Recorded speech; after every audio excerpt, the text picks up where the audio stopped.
3:25 p.m.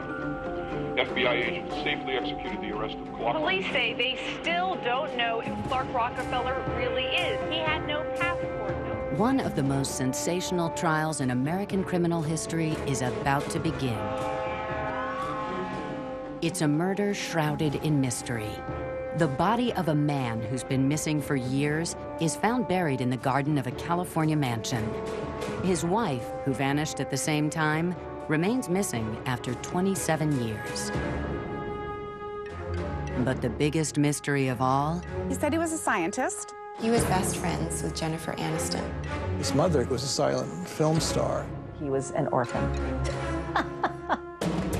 Is the accused himself.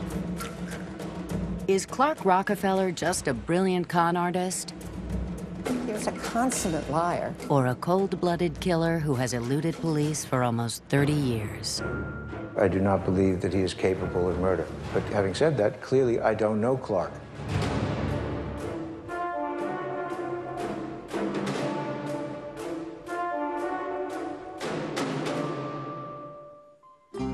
It starts with a chance encounter on a German highway. An American couple decides to pick up a 17-year-old looking for a ride. We were on the Autobahn going near to Berchtesgaden because I wanted to see Hitler's eagle's nest. On the off-ramp here was this young man actually hitchhiking. Of course, being a mother and seeing a young kid standing by the side of the road, I guess, you know, just you don't leave somebody standing by the side of the road and don't pick them up. In the car, the teenager talks endlessly about his passion for Hollywood movies. When he learned we were from California, he would just not have it any other way and just insisted that we should stay at their place overnight. He brings the couple back to his local tavern and over a beer introduces himself as Christian Gerhartsreiter. The Kelms want to take a picture of their enthusiastic new friend. It was interesting when Gene wanted to take his photograph, how he said, well, wait a minute now. He says, I gotta... And eventually he got a pose that Gene got. He would always make you wait for that picture because it had to be just so.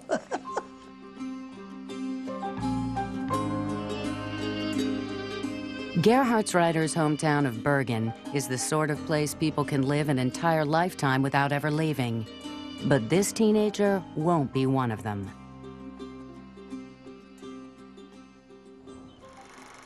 In the back room of his family home, Christian escapes the boredom of small-town life and slips into a world of glamorous cynicism. He wanted to get in the film business, and particularly film noir, you know, black and white. Oh, wise guy. So what? Okay, don't get sore. The young man's ambitions reach far beyond those of his parents, a house painter called Simon, and Ermengarde, a seamstress. He didn't fit in this family group.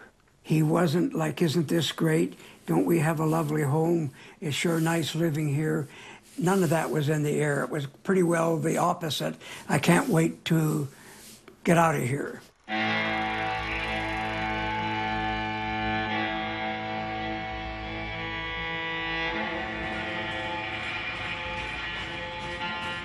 I'm quite sure I grew up in New York City. What about Germany? I don't know what to say about this. I don't have a particular knowledge of any of that. In 2008, Clark Rockefeller agrees to his only one-on-one interview, conducted by NBC's Natalie Morales. He denies any connection to Germany, insisting he was born in America.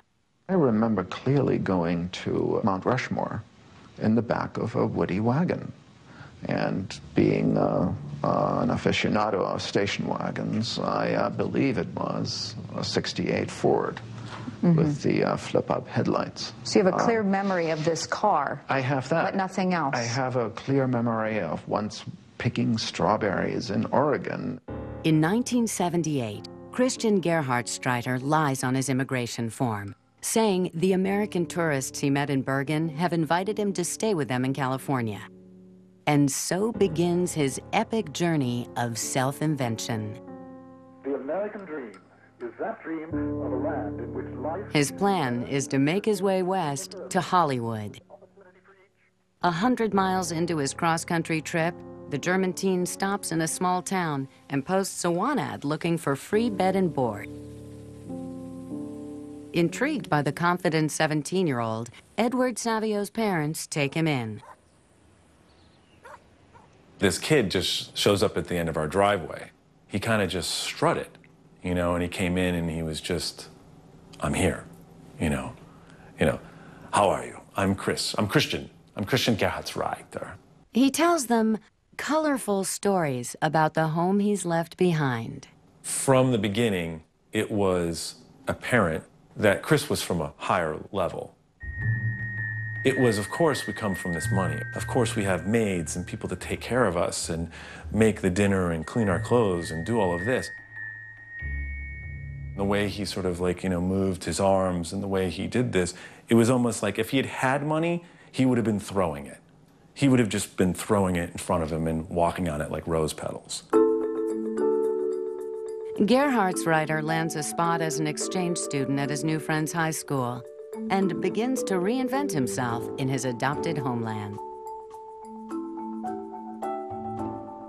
He was really excited about being in America. I mean, he wanted to make it here. Please let me go. You can't do that, Miss Lowell. Mr. Brown wants you should see the fight. He would sleep on the couch in our living room. Mr. Brown is mad already. We lost you for 2 minutes. You would sort of hear him watching television late at night. Where would I go? He was gathering information from shows. I've changed my mind. He spoke with this very sort of, lovely, what are you doing? How are you? Good evening, Captain. I think he thought that that's how he was supposed to sound in America. Lanny, you spent $18,600 in the last 6 months investigating one man. But that was his best impression of an American. I was asked to do an evaluation of him at the Nashua Street Jail. He was sitting there in his sort of prison jumpsuit with his attorney there and basically went in and sat down and did my usual sort of clinical interview. He really didn't seem anxious at all.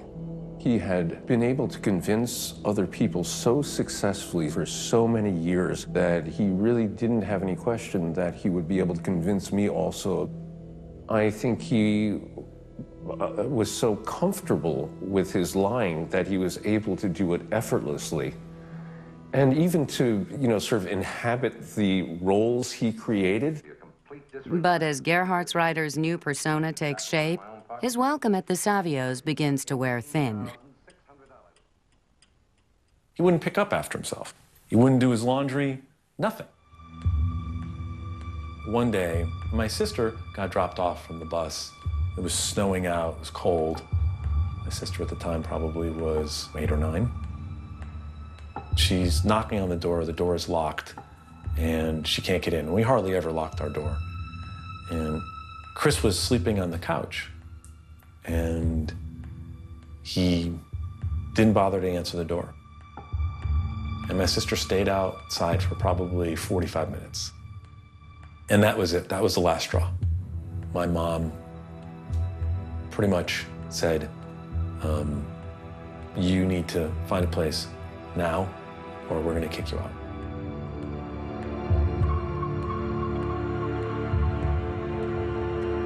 From Connecticut, Gerhartsreiter picks up his journey west to California.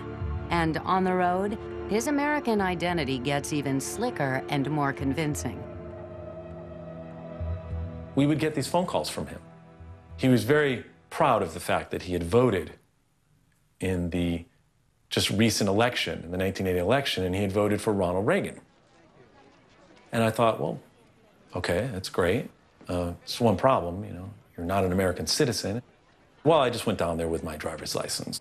And I said, here I am, and I want to vote. I want to register to vote. And they looked at me and they said, what kind of accent is that? And he was like, It's from Massachusetts. Reagan is our projected winner. He definitely was like, there's certainly people that I can just tell anything to, and they're going to believe me.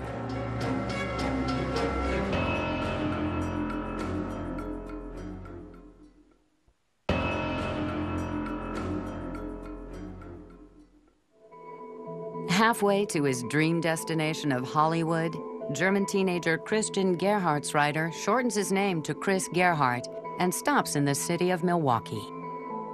I first encountered Chris Gerhardt at the University of Wisconsin-Milwaukee. He was a student there. It was in a class, appropriately enough, I guess, called Film Noir. He seemed lonely. I remember thinking that this is a guy with no friends. He bluffs his way into a university course to extend his stay in America. But what he most wants is to find a way to remain in the country for good. And he soon hits on the perfect answer. He came with my sister to visit me and expressly to ask me to marry him because my sister Elaine did not want to marry him. Gerhardt pleads with 22-year-old college student Amy Dunkey to become his wife, claiming that if he is sent back to Germany, he'll be forced to fight in the Cold War on the Russian front line. Too naive at the time to catch this whopping lie, she says yes. He asked me to be his best man weeks after meeting him and after going out for beers once or twice after class. He picked me up the next day. Then we drove to Madison. It was just a simple civil ceremony at the courthouse. I know it must have entered my mind that he was trying to get a green card. He told me afterward that he had written a book and that his lawyer suggested that for tax purposes he get married before the book came out. That's when I immediately started thinking, I knew that at the very least this guy was full of BS. The wedding serves its purpose. Gerhartsreiter can now stay in America indefinitely. Leaving his new bride in Milwaukee, he hits the road west again to California and the city of his dreams. One day the phone rang and it was Chris, and he said, I'm out here in California. I'm a student at USC studying film. Well, you know, that's great. Now that you're out here, maybe we'll see you sometime. Gerhartsreiter claims he's a student at the University of Southern California, one of the most prestigious film schools in America. Although there are numerous sightings of him on campus, there's no record that he was ever enrolled as a student. I'm quite fully convinced that he originally came to California to get in the film business. But he found that it wasn't easy, that you had to know the right people, you had to work hard, you have to have a college degree possibly, and he just didn't have the patience or the time to do it because that was hard work. He decides the key to success lies in following the lead of some of Hollywood's biggest stars. One day after we had dinner, he took our phone book and started looking through it. He says, well, I'm looking for a new name. The name wasn't American. It wasn't looking for John Smith or anything like that. It had to be something like Chichester. That just rung into it, or Mountbatten. It had to be something that hung in there with an Anglo air.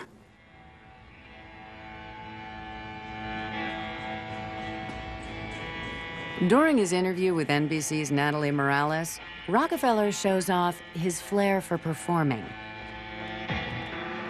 I can do a very, very good Scottish accent. You wanted to hear some Scottish poetry? Yes. We'd love it. Fair far, your honest sonsie face, great chieftain, o' the putten race. Abund the maw ye take your place, pain stripe with arm. Well are ye worthy, o' a grace, as long's my arm.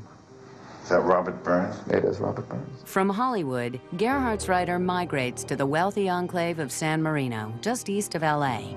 Here, he casts himself in a new role and finds an avid audience. San Marino in the 80s was an absolutely ideal community. Everybody went to church. Up on the hill, there were mansions, very wealthy homes with important people living in them. It was a little bit of paradise. I belonged to the Episcopal Church in town called the Church of Our Savior. And pretty soon I began to notice on Sunday mornings a new person. He was a very dapper young man. He dressed very well. I found him just utterly charming. We knew him as Christopher Chichester, the 13th Baronet. He carried a calling card that actually said the 13th Baronet of Chichester. I assumed that he was from a good English family. I didn't even know what a 13th Baronet was. We called him Chris Chichester the 13th. All in one word. Newly minted British aristocrat Christopher Chichester has noticed that all the rich men of San Marino pass through one place, the barber shop. Chichester, he started to come up to me. And first he had haircuts, but then he started to find this like a reading room. And he read the paper and drink my coffee and start to talk to all my customers. And many of the customers was thinking he must be a businessman too, the way he was dressed. When he first arrived in town, Gerhartsreiter was living in his car with barely enough money for food. But now his luck begins to change. These kind of people who he meet, especially the old ladies, they took him under their wing, like he maybe was a son or something. And for sure they invite him to fine dinners or fine restaurants. So here, if you have the talent like Chichester had, you can really live up and live an excellent lifestyle without doing anything. The way he got people to do things for him, whether it was emotionally or materially, was to make them feel good about themselves.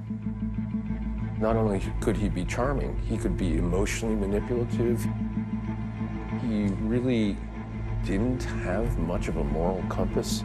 But was that compass broken beyond repair? And did protecting his multiple identities cause him to kill rather than risk exposure?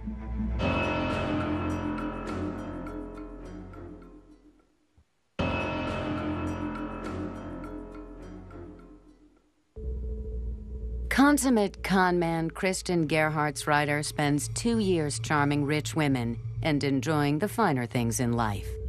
Then, in 1983, he sees an opportunity for a much bigger payoff. He learns that an elderly woman has an empty guest house at the back of her San Marino home. The house was old and tacky and run down and tiny little house. And you went up this kind of cracked driveway to the garage, and behind the garage was his living quarters. And it was pretty awful. It was just a big cement-floored room with a little bed pushed against the wall. It was really horrible. The owner, Dee Dee Sohouse, had once been a glamorous socialite who flew her own plane. Now she's a frail and isolated eccentric, and that makes her the perfect mark. He moved in there and he started to help her out. He did everything, you know, and he cleaned up and helped her and see that she get food, what she might not get, like an alcoholic. And he took to the doctor and he talked to the doctor and he did the paperwork, so he did everything. 6 months after Christopher Chichester becomes Dee Dee's live-in help, her only son John moves back home with his new wife, Linda. John was adopted. He was kind of a nerdy, unusual guy. And then Linda came across as also kind of an unusual lady, also into science fiction, science fantasy, Dungeons and Dragons, computers, things of that nature that weren't necessarily popular at that time. He was very small in stature, and she's a very large lady. The son now, him thinking, what is this British fellow here for? Is he maybe using mother's money? He dressed very well. I don't really like that guy.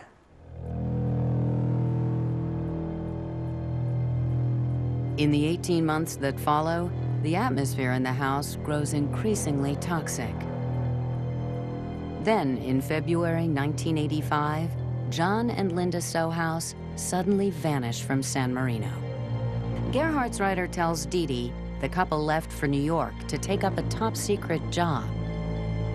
They'd been recruited by the government, and no one was to know where they were, what they were doing, and what they were up to. The only one that was privy to this was Chris Chichester. He was giving Dee Dee the information as to their whereabouts, and that if she had any questions, obviously she should ask him. She didn't need to ask anybody else except him, and he would, of course, relay any information to them. Nothing is heard from the couple until several weeks later. A postcard arrives from Paris. It says, "We overshot New York, speak soon." No other evidence has ever been uncovered to suggest the couple made it to France. 4 months after the Sohouses disappear, Christian Gerhartsreiter announces that he's leaving town for good. One night, he said, "This will be my last haircut." I said, why? "Oh, I'm got to move back to England. I just get a telephone call from relatives, and they have died, and it's a big estate what I have to take over." "Oh, so when you be back?" And he said, "Well, I might never be back. I'll be stuck in England the rest of my life because it's a big estate. But it was nice to know you, and thank you for all the great haircut, and goodbye." That was the last we see him in San Marino. So why the sudden departure just when, with John out of the picture, his way was finally clear? Could it be the rumors whispered around town that Chris Chichester and Linda Sohouse were having an affair? On top of that, the police now suspect he'd set up a scam to inherit Dee Dee's money. One fact is certain: he's seen leaving town driving John Sohouse's new pickup truck.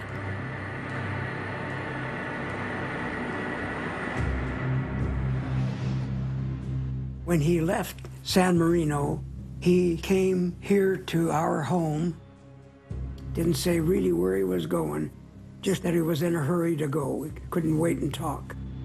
On the day he stops to say goodbye to the Kelns, their son Wayne notices Gerhartsreiter isn't traveling alone. As I walked past the truck, I looked right into the cab. There was a woman in the cab, very large woman, and I looked right in her eyes, and she looked right up at me, and it was very clear she had been crying. Her face was all blotchy. She looked very, very upset. And then as I walked past up to the door, I noticed, the driver had gotten out in the meantime and was walking up to the door, and then I noticed at that point, the first time I noticed it was Chris. Could this have been a sighting of Linda Sohouse, who disappeared 4 months earlier? And if so, where is her husband, John?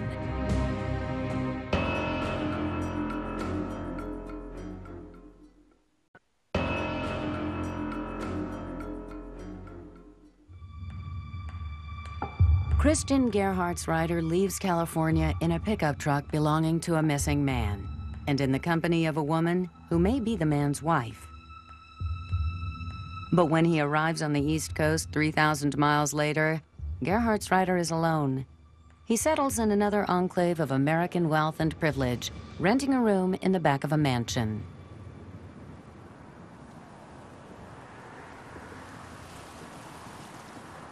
He retreats back into his beloved world of film noir. Local library records show he borrowed up to 5 videos a day. Taken from the files of the detective division. As a psychiatrist later observed, he was always searching for an identity as confident and glamorous as his big screen heroes. A lot of people with problems with narcissism feel somewhat diminished. It's a constant need over and over again to be seen as important, wonderful, gifted, and to have people constantly reflect back to them how special and important they are. But in the 1980s, the center of the American universe isn't Hollywood. It's Wall Street, where bankers are minting money and greed is good.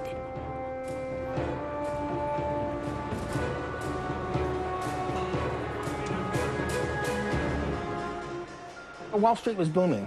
There were all of these jobs and all of these opportunities. It was kind of expanding so fast that it was drawing in people that probably didn't belong there.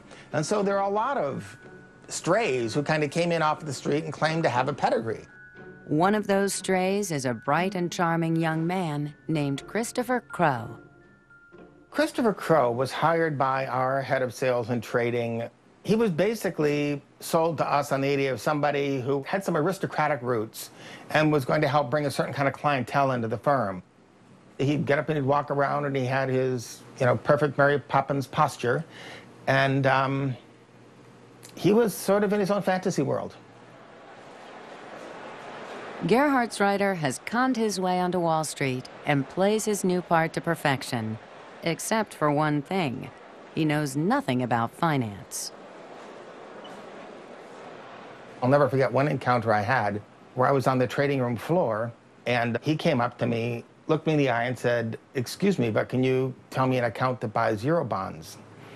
And I was struck by what a strange question that was from the guy who's supposed to be the head of Eurobond sales. This is supposed to be his specialty, and yet he seemed to know absolutely nothing about it. A year after Crow shows up on Wall Street, Dee Dee Sohouse dies back in San Marino. There is still no sign of her son John and his wife Linda, whom she finally reported missing 5 months after her old tenant left town. Since then, the hunt for Christopher Chichester has gone cold. Then, several weeks later, an alert gets posted on the police database. Someone is trying to buy John's pickup truck. The truck comes up. This is associated with the missing persons case. San Marino Police Department made contact with the young man that was attempting to buy the truck. He, of course, says, "Well, I'm trying to buy it from Christopher Crow. This is where he is. This is where I met him." That's how the connection is made. We're able to connect Chichester to Crow and that he's applied to become a stockbroker. Detectives are dispatched to track down Crow in New York, where he'd already aroused serious suspicions. He really didn't seem to ever be able to produce any connections. He didn't produce any business. He clearly wasn't what he said he was. Nobody really believed that he was aristocracy. One of the people who did sit next to him referred to him as one of those quiet to himself kind of guys who seemed to be, all too buttoned up and all too controlled, who one day would come into the office with a gun and start shooting people. She's under arrest, Mr. Brown. What's the charge? Homicide. It also emerges he's given Wall Street officials a fake Social Security number. He's accused of second-degree murder. The number belongs to a serial killer called David Berkowitz. The son of Sam serial killer, this is a guy who was killing people left and right, who was being talked to, I think, by God through the voice of his dog. They displayed the .44 caliber pistol. I mean, that's a terrible Social Security number to use. I mean, if you were really going to trick somebody, isn't it relatively easy to go into somebody's wallet and find a real Social Security number of a real person rather than somebody who was a well-known serial killer? It probably just didn't even occur to him that these were going to be problems. He had been so successful over the years at pulling off these scams that I think he totally underestimated the intensity and level of law enforcement. There is this little Achilles heel where he becomes unaware that he's kind of fallible and that people could actually catch up with him. For weeks, police try to meet or talk to Crow, and each time he gives them the slip. One night in November 1988, they stake out his New York office.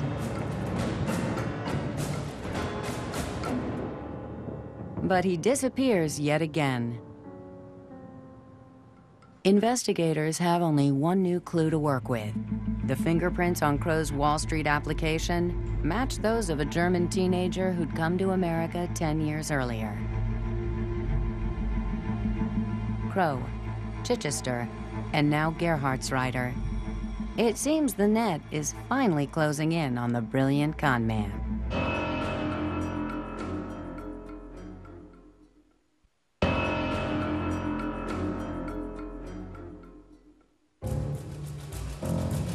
As Christian Gerhartsreiter leaves Wall Street behind, 3 of his identities have been exposed. Now, in his boldest move yet, he heads uptown to the elegant streets around Central Park and creates another new identity, this time as an American icon. I was in the park walking my dog Leicester. He just introduced himself, and it was actually kind of odd because he immediately said, "My name is Clark Rockefeller." We believe the power to act from time. A dynasty of oil barons who'd built New York, the Rockefellers are one of the nation's most powerful families. Art collectors and bankers, they possess one of the largest private fortunes in the world. In America, when you meet a guy who's like comes to you and says, "Oh, I'm a Rockefeller," you feel like, wow, the boats come in. Clark Rockefeller first appears on New York's art scene in 1992 as an eccentric millionaire and generous patron of the arts. His name opens every door. Rockefeller later tells Natalie Morales that he never claimed to be certain he belonged to the famous family. I always left that ambiguous, and I never really knew whether I was or wasn't. And I always told everyone, well, I really don't know. Are you a Rockefeller? I really couldn't tell you. Perhaps at some point we can do a DNA test to really find out. Rockefeller's aristocratic ways fascinate his new friend, artist William Quigley. Everything was routine. Chocolate milk at 4 o'clock, cookies, and the whole deal. He cooked his dog salmon, and brown rice. There was always talk about a private jet, I think mainly to take the dog with him to, I think there was a house on an island in Maine, and then periodically there were trips to Scotland. Clark told me that he was a prodigy and started Harvard at 16. The other sad tale that he told me is that he was an orphan. Who in the world would make that up? In reality, Gerhartsreiter is living off the last of his Wall Street earnings. Just enough to rent a small apartment with a good address as Clark Rockefeller. Sometime in '92, I think, is when I became aware of Clark moving next door to me. I swear to God, it was the most memorable day. I'll never forget it. He tells me that he's, inherited some paintings, and so I'm just like, oh yeah, sure, Have you ever heard of Jackson Pollock? And I'm like, you mean Pollock? And he says, is that his name? I don't know, I've never heard of it. And I'm like, okay. And then he says, somebody named Mark Rothko, and so I'm like beginning to palpitate. Oh my God, at the end of the hallway, there's a little Mondrian. I'm like, wow. Who'd you inherit them from? And he said, oh, well, my great aunt Blanchette, perhaps you've heard of her. She started this little museum over on 53rd Street. I'm like, a museum of modern art? Wow. Everybody embraced him in the hopes of making money. Everybody thought, aha, a Rockefeller who's approachable, I can work with this. The FBI are still investigating this art collection. Rockefeller now says the paintings are all fake, but they fool the art world. And overnight, he becomes the most eligible bachelor in town. Good morning, Ms. Boss. Good morning. We represent your former husband, Clark Rockefeller. Sandra Boss is a Harvard MBA graduate who would later become a partner at McKinsey Consultants with an annual salary of $1.4 million. From the onset of your relationship, you knew that he had modern art that was worth a great deal of money, whether it was $300 million, $500 million, or $1 billion, correct? It was great art. It was beautiful. Lots of people from museums came in and looked at it. They thought it was great. Rockefeller wins her sympathy when he tells her that the trauma of his parents' death left him mute for 10 years. He told you that after not having spoken for whatever it was, 8 years, 10 years, one day he saw a dog, and the first words he uttered in that decade were woofness, and at that point he was able to speak after that? He told me that. In his TV interview, Rockefeller describes how his unusual romance with Sandra blossomed. We met in 1993 in New York City. A church group, essentially, came over to play the board game, the Parker Brothers board game Clue at my apartment. Sandra came as Miss Scarlet, and I often portrayed the character of Professor Plum. And was it love at first sight? Oh, no doubt. Friends who knew you as a couple also said that you threw lavish parties. The two of you were like the golden couple. You liked the finer things in life, from fine wines and sherries and champagnes to importing English Stilton, and you seem to be living the good life. Would you say that's true? Well, Stilton and sherry, and were part of our, I guess, trademarks. As a Rockefeller, Gerhartsreiter outwits the best and brightest in American society. But his most ambitious con is always on the verge of being exposed. One evening, William Quigley is pulled aside by a friend and introduced to a member of the Rockefeller family who knows all about his pal, Clark. She said, "We know who this guy is. Stay away from him. He's on our radar, but he's harmless, so we don't pay attention to him. But stay away from him. He's not who he says he is." And so I went to him and I said, "Hey, I met your cousin." "Oh, lives in Connecticut, actress, kind of frizzy hair, this tall." He knew everything about her. And he goes, "She's a minor member of the family." And I went back to Eamon, my friend, I was like, it was like an argument, like, you know her, I know him, your friend's more Rockefellerian than you're my friend. Like, so we had this, and it went ongoing for like 7 years. And so Gerhartsreiter's brazen con continues, taking in friends, colleagues, and even his beloved wife. But it's a teetering house of cards, and it's about to come crashing down. I'm not saying that I made a very good choice of husband. I mean, it's pretty obvious that I had a blind spot.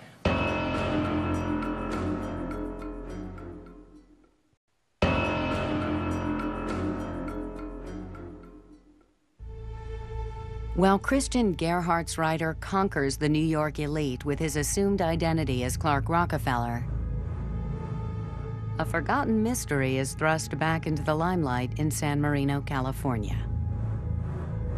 After Dee Dee Sohouse's death, her house was sold and is being redeveloped.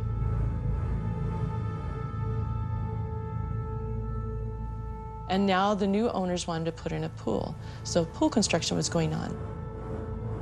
They get down about 2.5 feet, and now they run into something hard, and there was a box.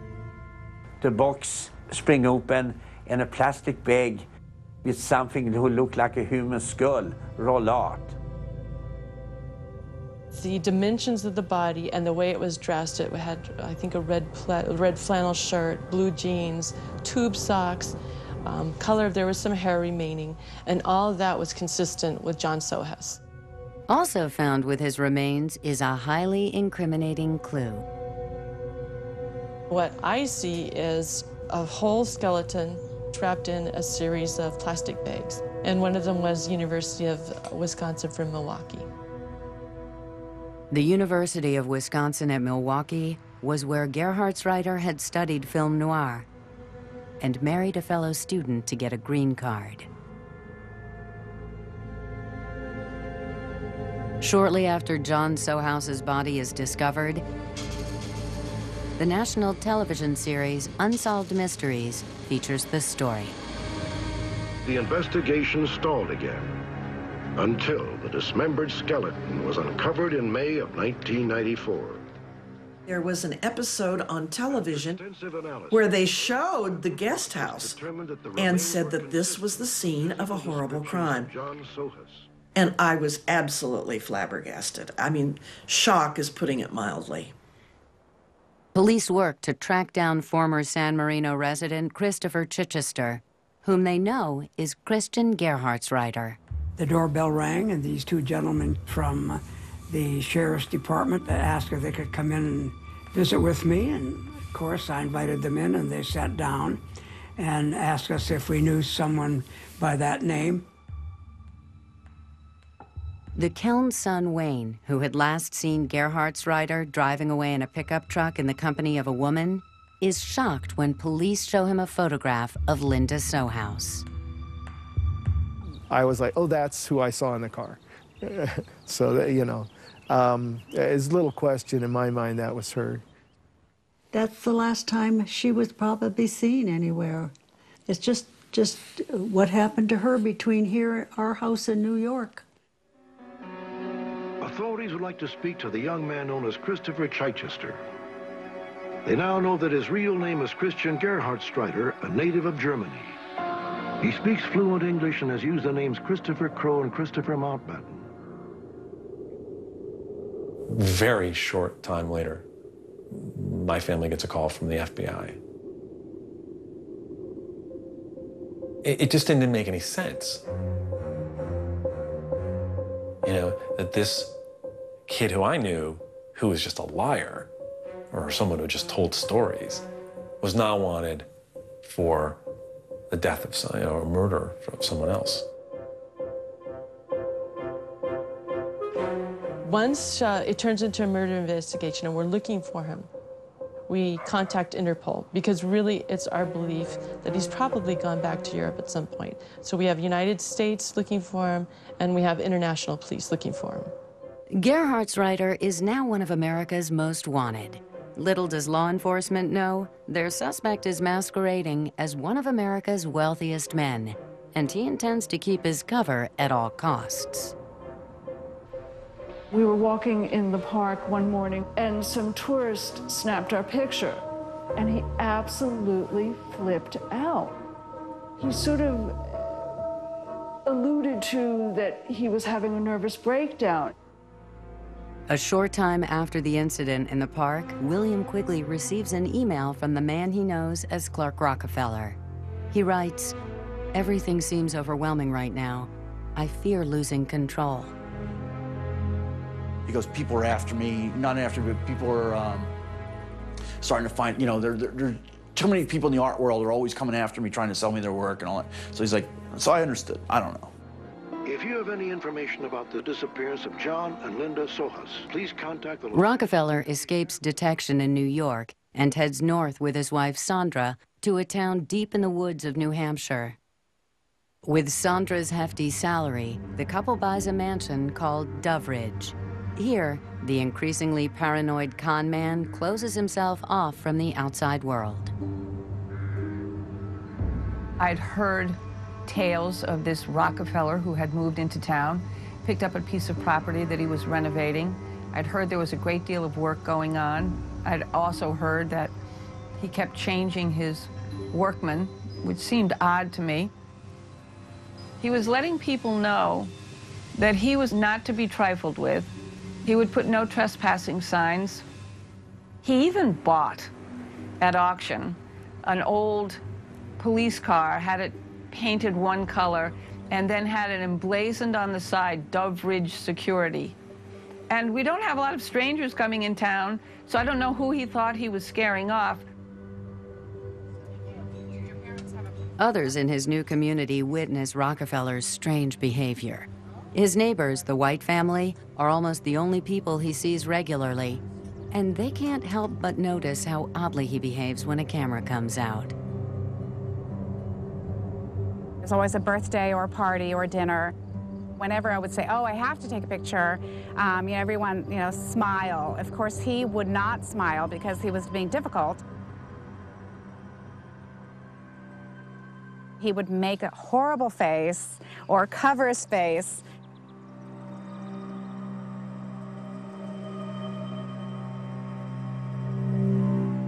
As the months pass, it seems like Gerhartsreiter has given police the slip yet again. In California, the hunt for John Sohouse's killer goes cold. But even in rural New Hampshire, his Rockefeller identity remains a liability. I know people who actually know the Rockefellers. They said, why is it they wouldn't know you, Clark? And Clark said, because I changed my first name. This is not my real first name. Well, why wouldn't you go by your real first name? Because I'm looking for anonymity. And I said, well, Clark, it's been my understanding that most people with a name like Rockefeller, they're looking to be anonymous. They wouldn't change their first name, now would they? They would change their last name, and you didn't do that. Find that interesting. And his response was not verbal, it was physical. It was just kind of, he would squint his eyes up, glare, turn his head a little bit, and then say, well, I'm a busy man, I have things to do, I've got to go now. But there's one thing in Rockefeller's deceitful life that is absolutely real and true. He and Sandra have a daughter, Ray, whom he nicknames Snooks. With his wife working weekdays in Boston, he and Snooks become inseparable. He was a very caring father. He adored Snooks, would take her almost everywhere with him, and she could do no wrong. She was always brilliant and charming. In contrast, his relationship with his wife is falling apart. She's beginning to question the stories he's told her and is finding his behavior increasingly disturbing and abusive. The defendant declined to provide me with enough to eat. I see. So you were starving in New Hampshire? I woke up hungry most nights. I'm not saying that I made a very good choice of husband. I mean, it's pretty obvious that I had a blind spot. All I'm saying is that it is possible that one can be brilliant and amazing in one area of one's life and be really stupid in another. Sandra insists that, for the good of their daughter, the family should move to a less isolated house in Boston. 4 months after they move, she announces she wants out of the marriage and will seek custody of Snooks. We received a call from the attorneys that represented his wife, Sandra Boss. There was suspicion that he had squirreled away some money. So we were looking for any assets that he had in his name. After all, he was a Rockefeller. On the face of it, Clark Rockefeller is just another Boston aristocrat with a $2 million townhouse, a highly prized art collection, and membership to the finest clubs. In reality, his perfect life is unraveling before his eyes.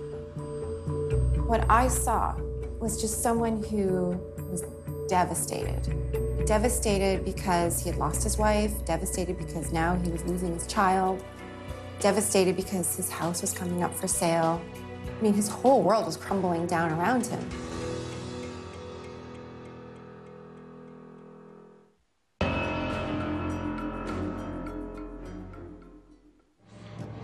While Christian Gerhartsreiter's carefully constructed life as Clark Rockefeller is coming apart at the seams, his wife's private investigator is having no luck finding any proof that he is who he says he is.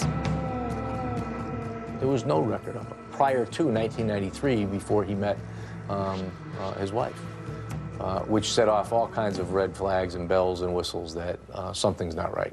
So in the summer of 2007, his wife presents Rockefeller with an ultimatum. If you want to share custody of Snooks, you must provide proof of your identity. 2 days later, Rockefeller drops his claim to custody in exchange for $800,000. Sandra and Snooks move to London. Now all alone, Rockefeller spends Christmas with William Quigley. He was completely terrified, and he said things like, she's going to take everything from me. And then my brother-in-law came home, and he's very direct. And he started talking about, you know, losing his daughter, and they're going to move to London, and he's not going to see her. And he goes, you're a Rockefeller. Can't you just get on like a plane you own or something and go anytime? Like, and that kind of summed, and he just like, he almost didn't realize that he had access to these things. He should have access to these things because he really didn't.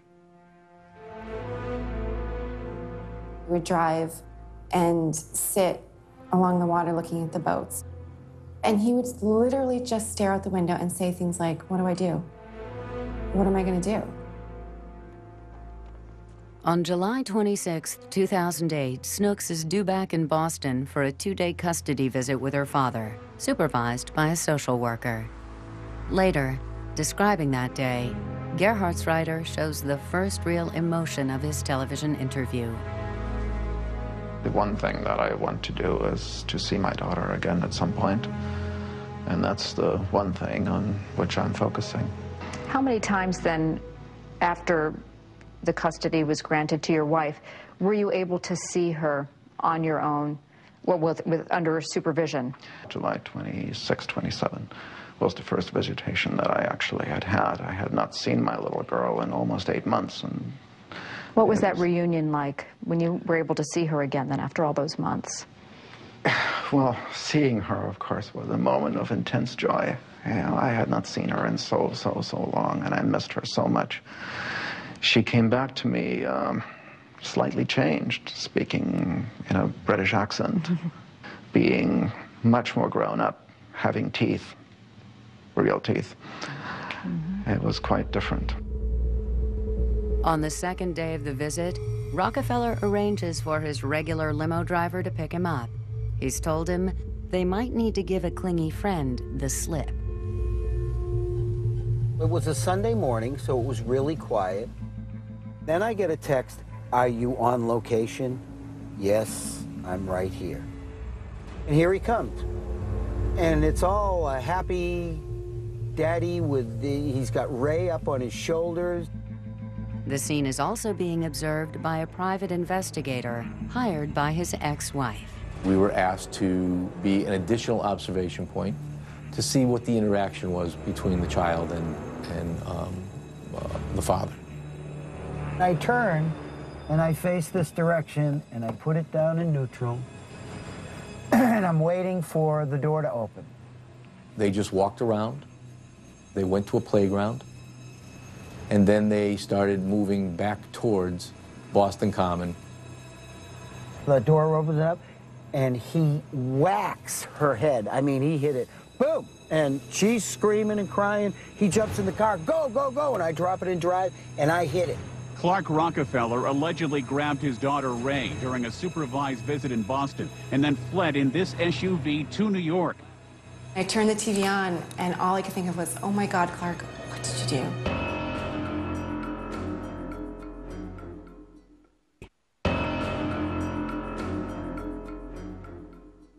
Clark Rockefeller paid off his limo driver with $2,000 in cash and disappeared with his 7-year-old daughter, Snooks. They were next seen 7 hours later, heading through the streets of New York. It was an interesting scenario. It's not your run-of-the-mill. There's money involved. That's why it was so sensational, right? I mean, you have a Rockefeller.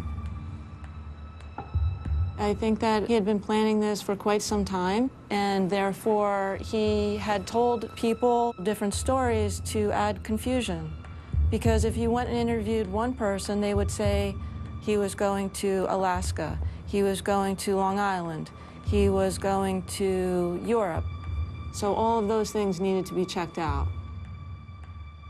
The FBI sends a wine glass to the lab, which they believe has Rockefeller's fingerprints. Along with his wife's private investigator, they start poring over every aspect of his mysterious life. We took the information that we knew, his birth date, Places of birth, tax records, tax liens, marital licenses. What bank accounts he may have, what credit cards he may have, and any other real assets like homes and properties. You have to get resources on the ground. You have to get people out in the field to talk to witnesses, friends, family members. He said that his given name was James Frederick Clark Rockefeller, that he had graduated from Yale University. There was no record of him from Yale. However, there was a James Frederick Clark. He claimed that his birth date was February 29th, a leap year, 1961. Well, sure enough, there was a record of a Rockefeller born in New York, but it wasn't him. Our report basically said, we don't know who this person is, but it's not Clark Rockefeller. As the FBI hunt intensifies, Rockefeller's fingerprints come back from the lab with a positive match to a set of immigration prints from 1978. The individual's true name is Christian Gerhartsreiter. But that's not the only identity that comes in as a match. The 17-year-old German teenager's prints are also identical with those of a Wall Street trader named Christopher Crow. And when investigators check the police database, they find that Crow used a previous alias, Christopher Chichester. The explosive news about his real identity spreads like wildfire among the many people he's conned. I got goosebumps. I was like, oh my God, that's Christian Gerhartsreiter. My God, that's Christopher Crow. What? Chris, I couldn't believe it. I saw that headline. I said, there's only one Rockefeller this could be. He had no passport, no driver's license, no birth certificate. I remember hearing about the abduction, but I hadn't seen a picture. I'd heard the story, and you know, Rockefeller, that always gets people in America, gets their attention. And then I get the call that they've rolled his prints, and it turns out that he is Chris Chichester. And I'm just tearing through the newspaper, trying to get the TV to see a picture of him. And it is, and I'm just astonished. When the FBI learns that the man who's abducted his daughter is also wanted for murder in San Marino, their fear for young Snooks skyrockets. Clark, we both love her dearly and have only her best interests and well-being at heart. I ask you now, please, please bring Snooks back. We contained what we could control. We could control Sandra. Don't have her say anything that will incite Clark to harm this child. That night, the media appeal pays off. A tip from a member of the public leads the FBI to a house in Baltimore. The SWAT team was called in, set up a different viewpoint of where you're able to see into this apartment that we think he's at, and sure enough, get a glimpse of him. That's great. So we get a glimpse of him, but what about her? What about Ray? The FBI discover a boat in a local marina that the con artist has been planning to use as his escape route. Police set up a sting. The ruse was to have the marina place a call to him to let him know that his boat had taken on some water. We were able to see into the apartment, and we could see that he was actually getting ready. Knowing they're dealing with a desperate man, the SWAT team prepares to sweep in. How will Rockefeller react? And how far will he go to keep his beloved daughter?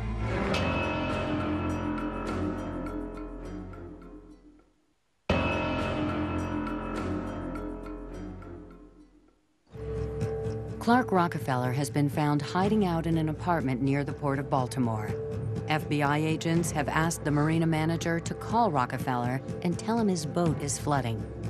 Moments later, he steps outside, leaving his young daughter in the apartment. He came out, and a couple SWAT guys walked right up to him and said, "Hey, Clark." And, he looked at him. I think they said, "Where are you going?"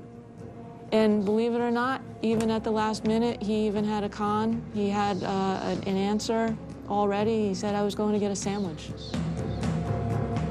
As Rockefeller is taken away by police, FBI agents retrieve Snooks from the apartment. Upset but unharmed, she is reunited with her mother. The twisted story of Clark Rockefeller instantly makes headlines around the world.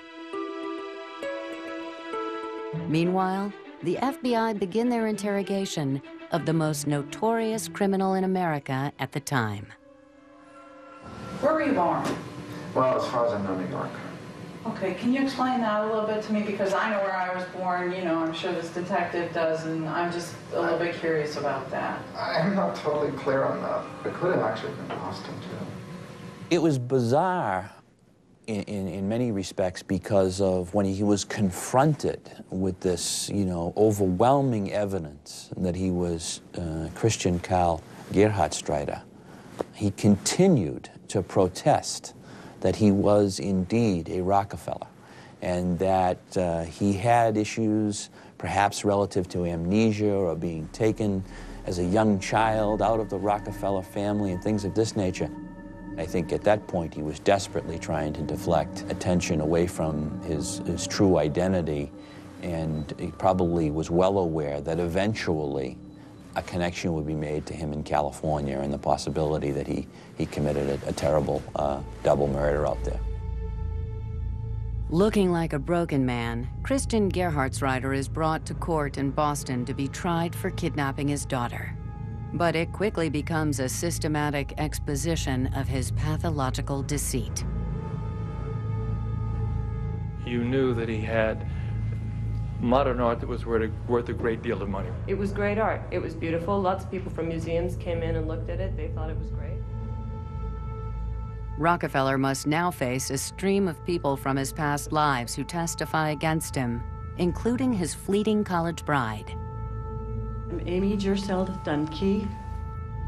As part of his defense, his lawyers claim he's delusional and insane. This is not a man playing with a whole deck. Pure madness. You see him descending into a madness. But based on his professional assessment, Dr. Chu disagrees. I couldn't find anything other than to feel that he, in fact, is responsible for whatever criminal activity he's charged with. I think he was not somebody who was so involved in this fantasy life that he believed his own lies. I think he knew exactly what he was doing. I think it was very calculated. I think he was perfectly aware that these were guises and fabrications that he was putting out there for other people. This was a complicated case and not as clear-cut as it might seem to those who have followed it only in the media.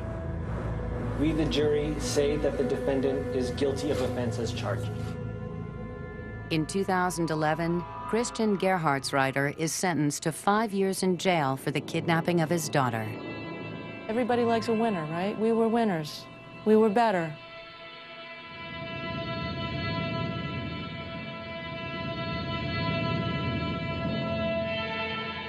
From prison in Boston, he's extradited to California, where he currently awaits trial for the 1985 murder of John Sohouse. This man needs justice. He was murdered. He was thrown in the backyard.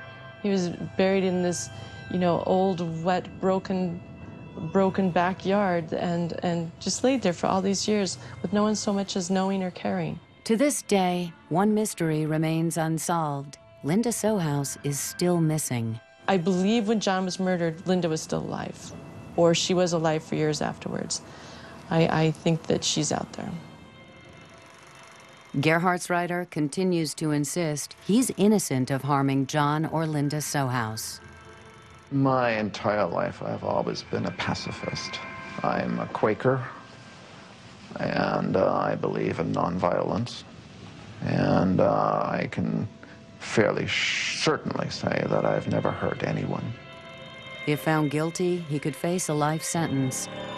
The thought of not seeing his daughter again clearly devastates him. She should wish that we be reunited, and that there is hope for the two of us to be together again. Will you see your daughter again?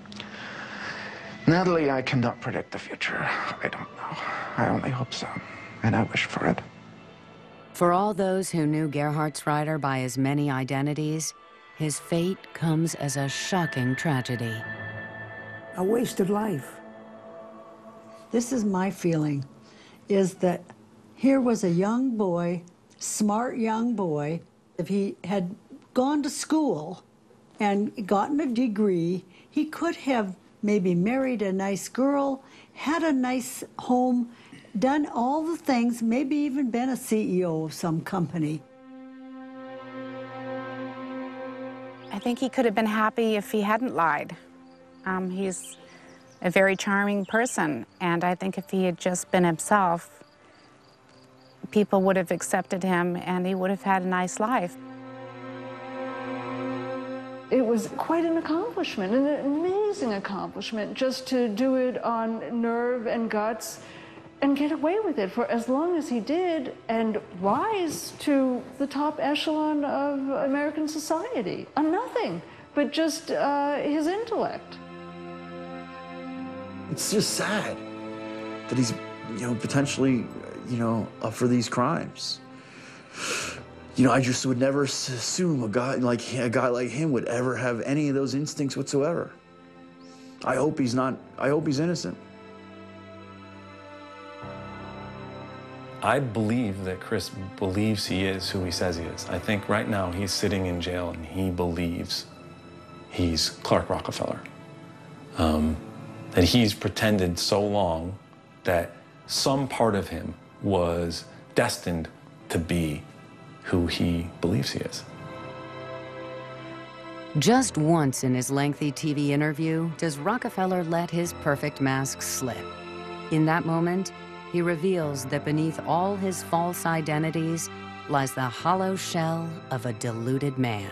I really only look forward. I very rarely look back at anything.